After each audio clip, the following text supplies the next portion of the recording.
Outside, in the gathering darkness, the family dog starts barking its head off. Something is out there, and in a few moments, this quiet farmhouse is going to become a battlefield. For the next 4 hours, the family will be locked in a terrifying fight for their lives against small, shiny creatures with claws and huge glowing eyes that seem to be completely immune to bullets.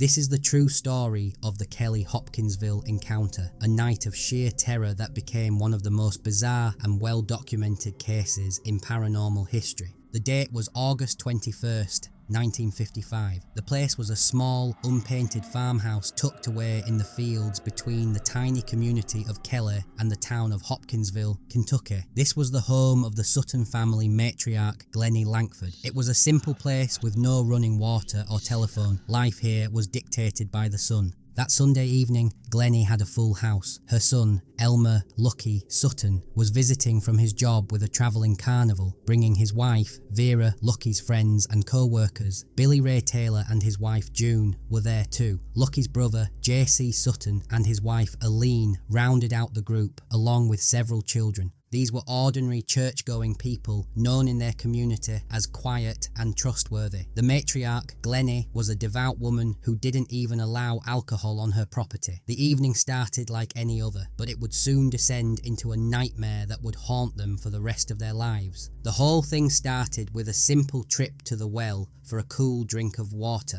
Around 7 p.m, Billy Ray Taylor stepped outside and saw something that made him stop in his tracks. A bright silvery object shaped like an egg was streaking silently across the sky. He said it had an exhaust that glowed with all the colours of the rainbow.